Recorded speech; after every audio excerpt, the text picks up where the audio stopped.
What's going down, people? My name is Mojo. I'm a freelance video editor and now I guess content creator. So, episode one of the podcast, we have Jack Cole on the screen right here. We're gonna be asking him some questions, having a good conversation. So let's dive right into it. Jack, What's going down? are we screwed, man? Is AI replacing us? Yeah. I mean, it's already happened, bro. You may as well just pack it in. If I was you, I'd probably just pack it up, fucking go. Maybe construction work. Construction could be good for you. I mean, Mojo, I know you're a musician, so I think you know, maybe you start playing the guitar, you start touring. Maybe you start a garage band or something like that. No, fuck no, fuck no. The thing about AI, bro, is that this is the funniest question ever because like until AI becomes sentient and like there is certainly a looming possibility that that does happen. There still has to be somebody typing the prompts in. There still has to be somebody behind the screen typing stuff in, right? So I think rather than AI replacing people, AI is actually just cutting down like a four-person team into a one-person team, right? So in theory, it's taken some jobs there, but there's still one person who's now even more qualified, who's now even more valuable, Right. and that's the person who's pushing the buttons, right? So I think anybody right now who is actually afraid of that and isn't asking that as like a meme, they should just be making sure that they're ahead of the curve and they're crushing. Like one of my favorite websites is futurepedia.io, futurepedia.io, not Wikipedia, Futurepedia, and it's just a daily updated directory. Like every day, new AI tools are added to there, and you can type in any use case. Do my homework for me, or if I can, file my Right. taxes, whatever, and it will suggest an AI tool that's solving that use case. So hell no, just fucking make sure you're ahead of the curve.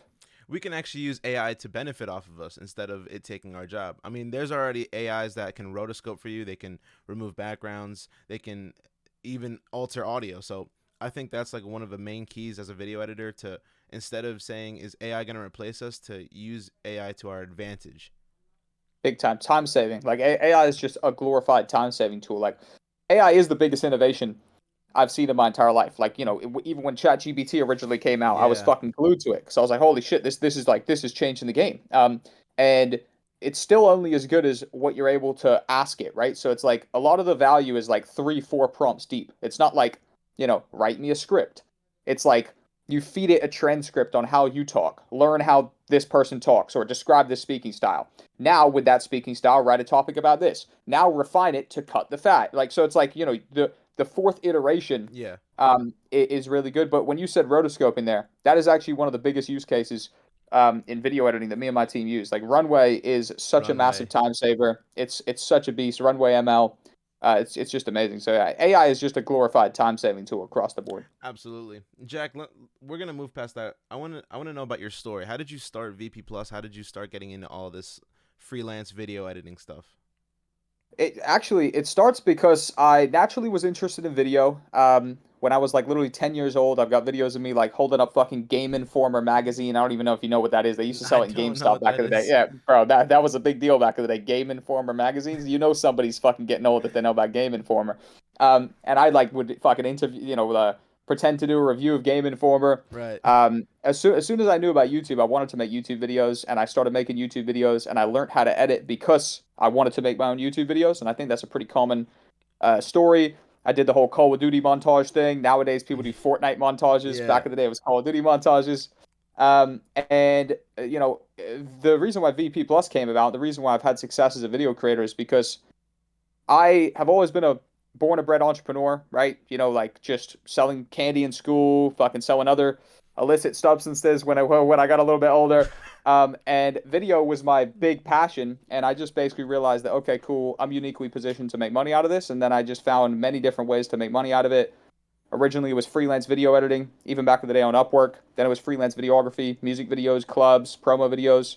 Then YouTube the entire way, making, cash up monetization, eventually putting together like an agency product, realizing I could upskill and build a larger package and have, other people doing some of the Right. work for me as well. And then eventually I realized the biggest kind of bottleneck for a lot of creatives is they're creative first. They don't have the business aspect. So when I realized that, I started to realize my unique proposition in the market wasn't that I could teach people how to edit the best, because I would tell you myself, I was probably only like a 7 out of 10 video editor in my best day, bro. But I Really. always made money. I always made money. And that was just because I had the business side. So that's, I think, been the key piece of Video Production Plus is that VP Plus isn't really an editing course. We have editing courses. We can help you scale up.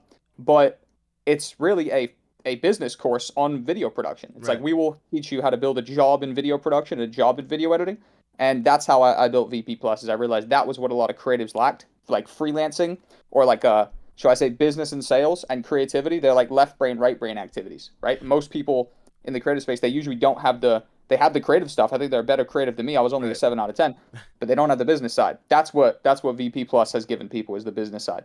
The business side. I want to go back to the skills level. Do you need to be do you need to be an absolute beast at video editing to make it to make even reach the amount of money that you can even possibly dream of? Do you need to have the best skills? Do I need to be the best video editor to succeed? You don't have to be the best editor in the world, but you do have to be good. AKA, there is like a base level of acceptable quality. AKA, like you should view video as different products. So you're selling a lot. If you had a shop and your videos were on the shelf, you'd have a long form product, a short form product. There might be like an ads product. There might be for me back in the day, there was an after movie product. I was filming after movies for nightclubs. There was a music video product. Those are all on the shelf, right? So obviously, the higher quality the product, the more you can command in terms of cash for it, right? So I think definitely you shouldn't skip the fact that your product needs to be good. You have to have the single best product in the world and, be a fucking perfectionist and sit there and freak out all night because like somebody's better than you. Hell no. But obviously you do have to have a good product. Absolutely. How did you go about filming nightclubs? Where did you find the nightclubs? Because were you 21 when you were filming the nightclubs? Well, in England, you only have to be 18 I to forgot drink about and that. get in nightclubs and I stuff forgot like about that. that. But I wasn't even 18. I was Okay. 17 when I, so Yeah. I mean, I was getting into those first few nightclubs on a fake ID, but I mean, they were kind of a prerequisite or a post-requisite or whatever. They came next after music videos. So rappers and dodgy club promoters are pretty similar. Once you Right. get along with the rappers, they all know some club promoters, and they're basically similar people. The club promoters are actually even better clients because they're more business focused, and the rappers are for the most part broke. So the rappers who I was filming music videos for, eventually I came across some club promoters, and even some of the rappers went on to put on their own like live events where they'll go and like they'll book a venue for the night, they'll pay the venue a price, and they'll like put a lineup together and get all their boys on the lineup, blah blah blah, and they'll book one big artist. So I got into clubs through knowing rappers, and then I started just grinding my way up through the nightclubs, filming after movies. They had more cash and they needed like a product because rappers they're kind of just producing a music video for near vanity, aka like I just want to put my music video out there, like hoping to blow one day. Never usually happens. The club promoters they have a business model. They sell tickets. The more promo they can do, the more amazing their last event looks, the more tickets they sell for the next one. So the promo video served an actual purpose. It was like an investment rather than an expense. Rappers were like, bro, what's the cheapest you can fucking possibly do this music video? Because I'm not making nothing yet. It's Versus just like, that little start that they need something. They need that little exposure they can put. definitely, bro. But the club promoters, they actually viewed the video as like more of an investment into more sales because if they could have this incredible marketing piece, then they can sell more tickets for the next event. Look how great our fucking, our great event was, and they can sell more tickets. So that's how I progressed onto clubs, and then the clubs thing took a long time to build up. Like I was grinding clubs, I'd say full time, like near every single weekend for about 2 years, and eventually we made it to some of the biggest clubs in the world, all the biggest clubs in London. Future, ASAP Ferg, Tyga, Lil Yachty, Yeah. Nelly, all these big artists, but they came as a kind of knock-on effect, domino effect of just going through the shitty club circuit of like Yeah. dodgy little drum and bass raves and all that kind of stuff. Got to go through that so you can make it to the top. How do you convert Big time. clients? I know you Uh, don't. You might not want to share too much sauce because VP Plus 2.0 just dropped, and we could I'll touch on give that. away everything, bro. We could I'll touch give on away that in a minute. absolutely everything. The beautiful part about VP Plus is that I mean, if you go through my YouTube channel, you can piece together near everything. Like I think in this day and age, the people who think their information is so valuable and I have to like gatekeep it behind a fucking paywall, um, they're thinking about it the wrong way. If people are putting out so much valuable information that if you're not matching that and you're doing like cookie cutter stuff, you don't even get through. So like I tell people straight up, like if you're a beginner, you shouldn't focus on outbound, you should focus on inbound. The best way to focus on inbound is to create content that positions you as an expert and get clients to come to you. And the reason why that's such a compelling sell for VP Plus is because as of this morning, we have 730 people in video production plus. So the key component of inbound is you're able to post a piece of content like a before and after that showcases how nice your videos are, or how well you improved a video. And then that post ideally gets some legs, aka people engage with it and it blows up and clients see it and they hit you with an inbound lead, a DM. So clients come to you, all of a sudden you don't have to go to them.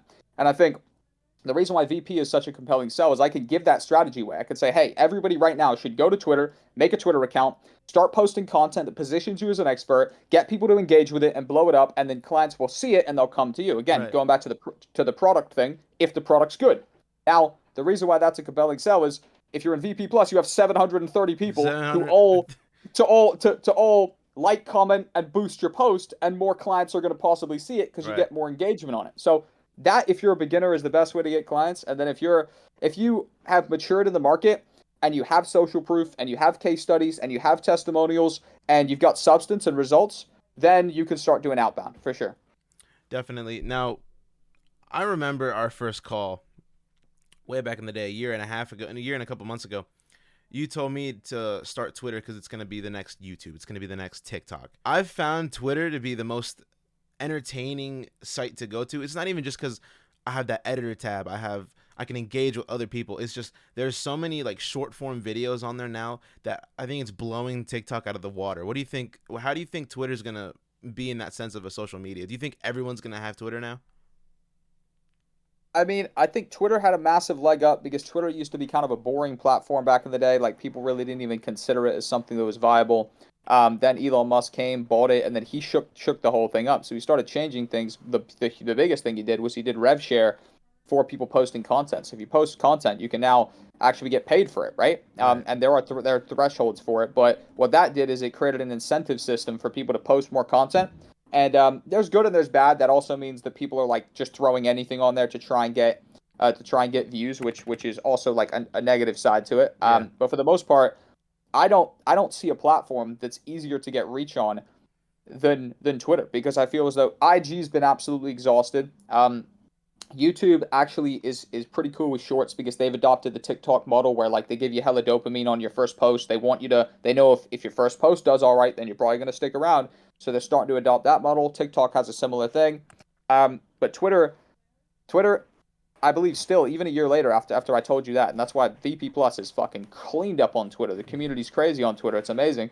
But I still think it's more in line with like underpriced attention, aka you can generate more reach through it, which means you're able to have more eyeballs on an offer, have more eyeballs on your edits, have more eyeballs on your content. It's just really, really good for reach. So I think 100% everybody should be grinding Twitter. What is the best way for someone to reach a client? Hey, I have this person that I'm looking at. He doesn't have an editor. I think I can level up his edits. How did they go about that to convert them into a client? So if you're using Twitter, value first outreach and multiple points of contact. So if you want to specifically target one individual and you don't have a lot of substance behind you, which is what we said, usually is kind of like the prerequisite for doing outreach, Right. then I would literally take their content. I'd find their most boring possible YouTube video, and this does help if they don't already have good videos. If they Right. have already have good videos, they probably have an editor that they're happy with. But if they don't have good videos, and they're not very well edited, I would take one of their videos, I'd rip it, I'd find the best 1080p YouTube downloader you can get and just get their video as high quality as you can by ripping it. Then make it better. Literally re-edit 30 seconds of it and tag them in it on Twitter. Literally just put it in before and after format. So on the left-hand side, you have the boring version. On the right-hand side, you have your nice, polished, edited version. And just tag them in it on Twitter. Yo, Jack, love your content. Had a bit of time this afternoon, so I spiced it up. Twitter, let me know what your thoughts are. I just literally put it out there in a nonchalant way. Get Twitter to start doing its thing, engaging with the post, and blowing that post up. That will make it onto their feed, but also it doesn't just make it onto their notifications once like an email would. If there are people liking, commenting, and retweeting, and mainly just commenting, it will get boosted onto their notifications, like, as many times as people comment. If you get 20 people to comment on it, they're getting 20 notifications in their notifications, or it'll fill their notifications, right? So all of a sudden they're going to see it, and they see it, they click on it. Again, back to the product question. If it's good, if the product's good, and you genuinely improve their video, not only are they flattered that you did this for free, but they're excited and they are probably going to hit you with an inbound lead. Mojo, that was a really great edit, bro. Bro, that was awesome, man. Like, are you actually available for work right now? Like, that was crazy. They'll start to take the work into your DM, and like that is a great strategy because it's more passive. And I think like you're always still gonna have time wasters. Mojo, that was great. Will you do my edits for $5? No, obviously Yeah. not. But it's better to have time wasters coming to you and reject, 9 out of 10, and then eventually you close one, and they all came to you, rather than you waste your own time doing tedious outreach and nobody even responds. Right. Do you think I want to go to this one because this is my favorite topic. I love talking about this to any other video editor. Do you think the Iman Gaji style is washed out? I think Iman Gaji style. It's a funny like title because really that just meant like motion graphics, like really nice motion graphics. Right. So like hell no, I don't think really nice motion graphics are out of style. I think there's definitely creators who really want that. Um, and I'll also say that the more impressive your edit is on the before and after on Twitter, like the more impressive your edit is, the more people will be interested. So whether it's motion graphics, whether it's 3D camera work, whether it's insert impressive style here, that still has a place. The idea of like copying the Iman Gaji style, that certainly as a like idea is certainly fading. But I think if you like simplify it down and like reverse engineer what is Iman Gaji style, it's just nice motion graphics and like a nice edit.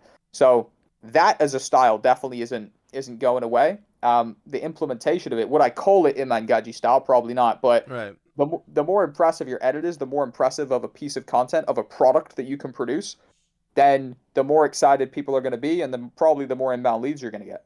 I've seen that slow down though. I've seen the Iman Gaji style slow down. Do you think there's like a new style of video editing that's popping off right now, or is it still just it's starting to slow? Because Iman Gaji had like a rise, and then now I think it's on like a steady decline right now. But same thing with the Alex Ramosi style that had a incline too. Iman Gaji obviously beat that peak. Yeah, So do you think there's gonna be like a next editing style? Maybe it's hyper editing a short. I mean, there's already people that doing that, or maybe it's yeah, slowing down edits because even Mr. B said that he's trying to slow down his editing style. So yeah. Mr. Beast said that, but then if you still watch a Mr. Beast video, it's still like fucking it's still yeah, the pacing's still on point. He understands pacing, and like people's attention span is for the most part fried. But also, it's more just like, is the edit there for no reason, or does the edit genuinely complement and add to what the person's saying? So if I'm saying like the blue path enables you to position yourself as an expert, uh, attract clients through social media and close them in the DM. If there was like a bunch of bullshit random graphics, it wouldn't make sense. But if like you mapped that 3 point system out with a motion graphic and like there was a dollar sign here and then an arrow down here led to like a DM and an arrow down here led to like a handshake because they closed, yeah, then the edit actually complements what I'm saying and adds a visual and actually makes it like an easier concept for someone to understand because they don't only hear it and they see it. So I think definitely edits for edit's sake are just probably a waste of time. But if the edit's genuinely adding value to what the person's saying and it helps that be a more impressive product, then that's awesome. But I think there's always going to be new editing styles. There's always going to be big people blowing up and different metas and different trends. And actually, your editing style might change based on who you're targeting. There's certain people who want a more slow pace. There's certain people who still want the craziest graphics in the entire world. Every 6 seconds, there's something new crazy. So I think you reverse engineer based on who you're targeting, and there will literally always be changes in the marketplace. There's always the pendulum's always swinging, right? Even though we've had that whole wave of like the Sam Sulek raw no editing, bet you. I mean, I already see that starting to change. They're like, bro, I'm sick of this fucking no editing stuff. Like, at least give me some music. You know what I mean? Like, yeah. there's already the pendulum is constantly swinging back and forth. Awesome. And what about agencies? What are your takes on agencies nowadays? Back in the day, when I first joined VP Plus, that was the only thing I wanted. I wanted to own an agency so bad. But now as we go into like this kind of like VP Plus 2.0, I'm starting to realize more as a freelance video editor that agencies are kind of washed now. What are your takes on that?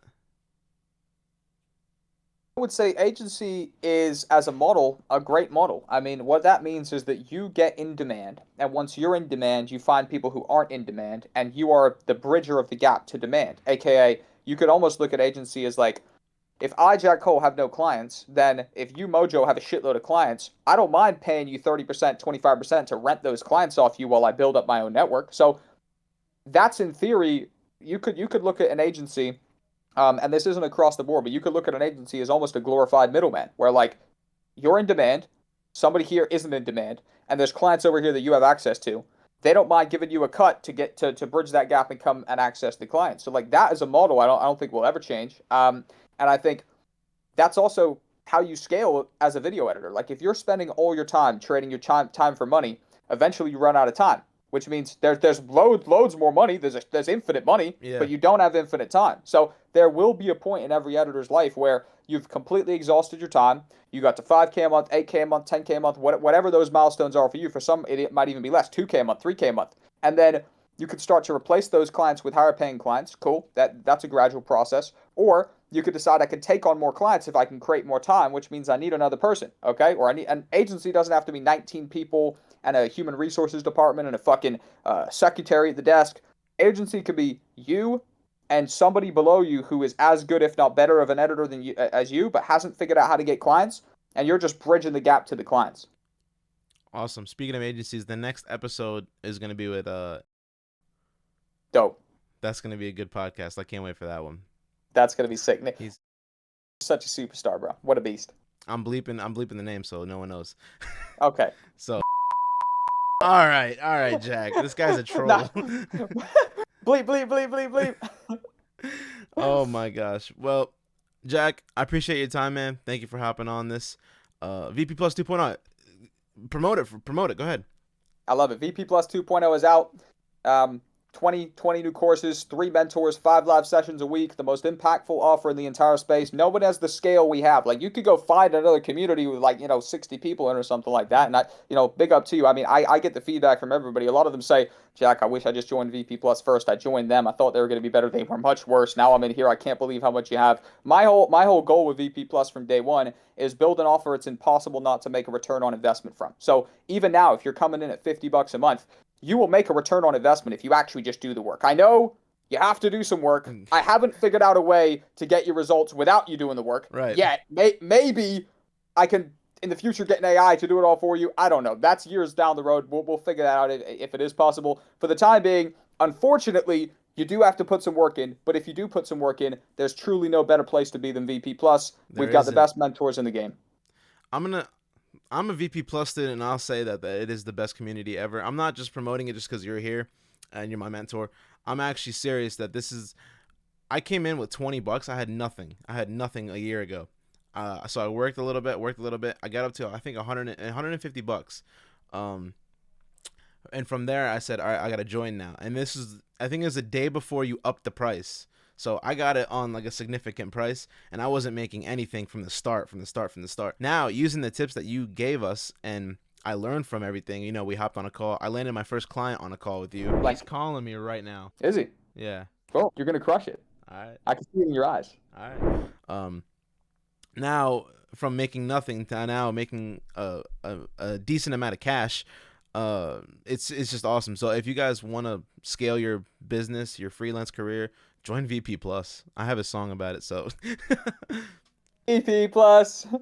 I love it, bro. Mojo, you're a fucking star. It was a pleasure to come on here, bro. I appreciate everybody, run Mojo's numbers up. We need fucking Mojo getting dozens and dozens and dozens of new followers off the back of this. You're a fucking beast, brother. Thank you for having me on. I appreciate it, man. Everybody have a great day. Happy Mojo Monday, because this is going up next week on Mojo Monday, so. Huge. All right, guys. Thank you for watching this podcast. Peace out, everybody.